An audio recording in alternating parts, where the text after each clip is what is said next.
Live action films and video games. They seem like to be a match made in heaven, but the end result is more often than not a mild abomination on par with putting bedazzles on business attire.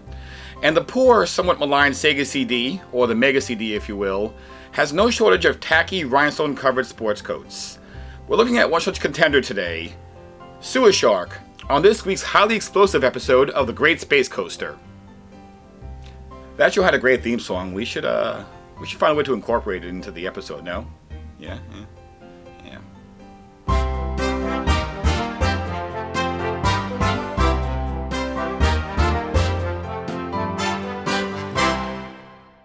Pretty normal to me. Leave it as it may, Bill Betty Bob. You pick a card to watch the commercials, you test your memory. Got it? Got it. Who gets sent to Pittsburgh? Peter, Paul, or Pat? Repeating, Peter, Paul, or Pat? Pat? Paul. Right. Wrong. Pete did a bang-up job. That's why I put Pete in charge of Pittsburgh. Commercial crazies VCR game. In the mid to late 80s, toy makers seemed to be really keen on turning the household VCR into a game machine. Board game creators had little trouble incorporating video elements into otherwise straightforward traditional pawn and dice contests, save for the downside of having limited outcomes due in part to the linear nature of a VHS tape.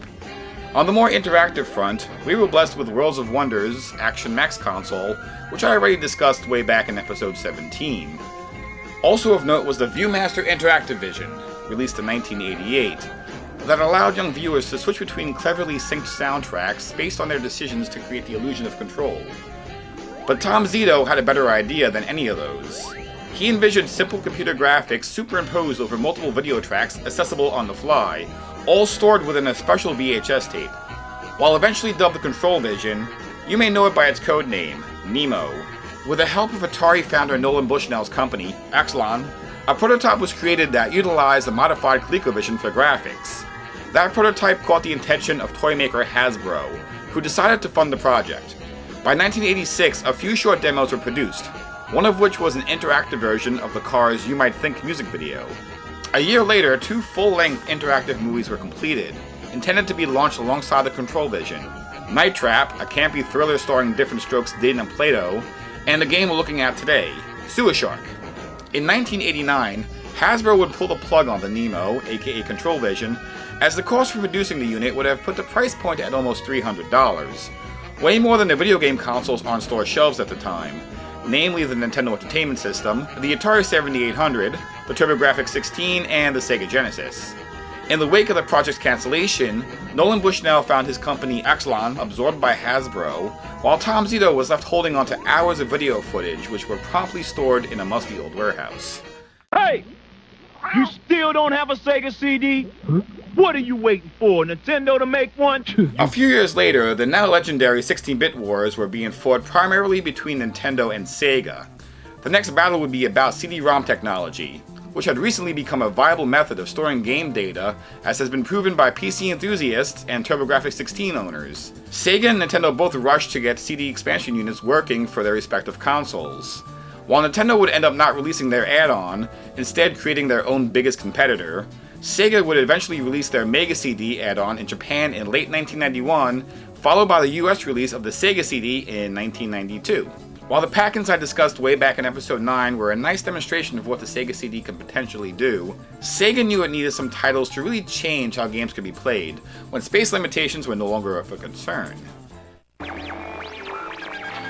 Enter Digital Pictures.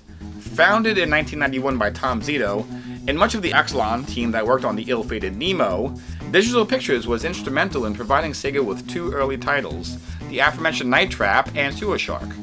While the footage was digitized and downgraded to work within the woefully limited color palette and memory limitations of the Genesis/Sega CD combo, the presentation was still somewhat cutting edge. So much so that the live-action implied violence in Night Trap was quite controversial, making it one of the main catalysts in the creation of the Entertainment System's rating board, i.e. those little icons you see in the corner of packages on games today.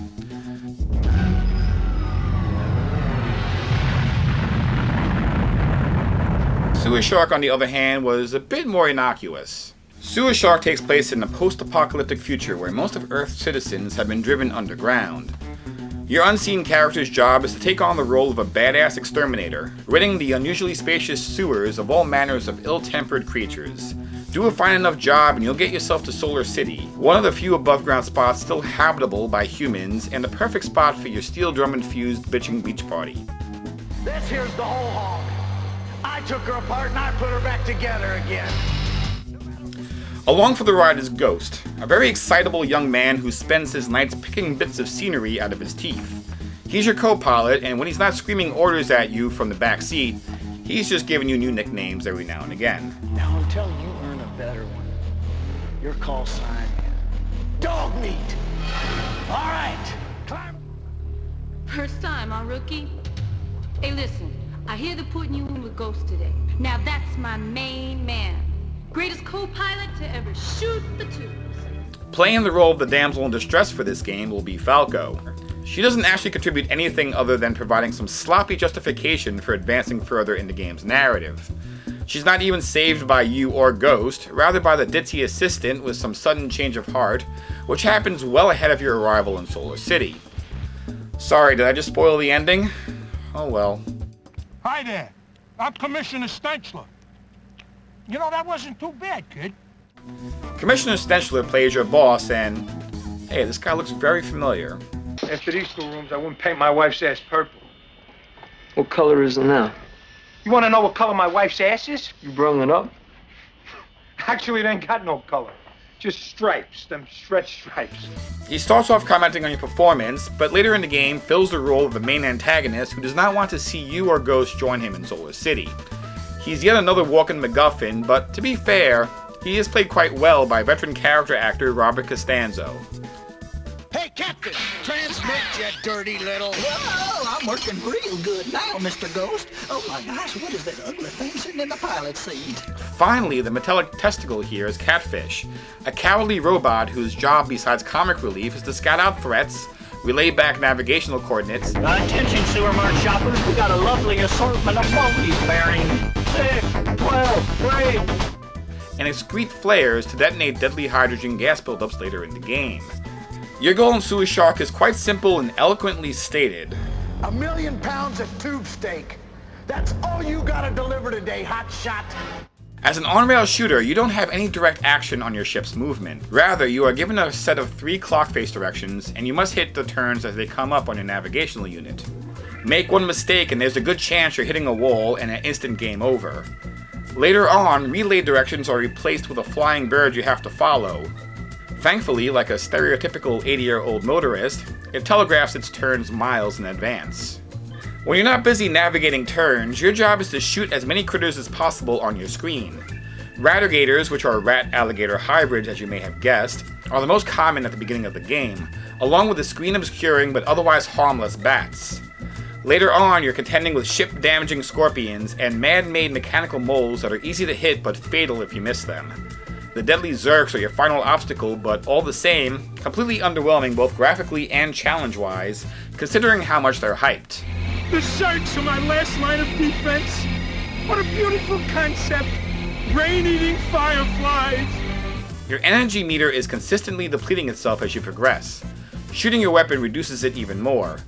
Luckily, there are recharge stations throughout the tunnels that will bathe your ship in its healing glow. Recharge coming up. However, you have to pick the correct path in the fork, indicated by a barely visible green light. You can miss one or two and still complete the game, so long as you're not firing continuously for no reason like some out-of-control sewer Rambo. If I had to sum up Sewer Shark in one word, that word would be simple. First, the game is simple in overall difficulty. Sure, you will crash your first few times out, and the game does have a devilish tendency to pull the rug out from under you, notably in this scene. Ready? 3, 2, 1, fire! You didn't fire, did you? What a milksop Millie you turned out to be! Get out of here! I need a pilot, not a human dribble glass! Oh, I thought this was a cutscene. I didn't know my controller was on duty. But after a bit of playing and getting used to the game's quirks, you stand a good chance of getting to the end. Once you master it, the only thing left to do is rack up a high score. And if it's really good, you can mail it away to Digital Pictures, and in return, you'll receive an envelope lovingly marked Return to Sender. Also simple is the actual gameplay. Take away the actors and the looped sewer backdrop, and you have a rather straightforward on-rail shooter with long stretches between actual targets.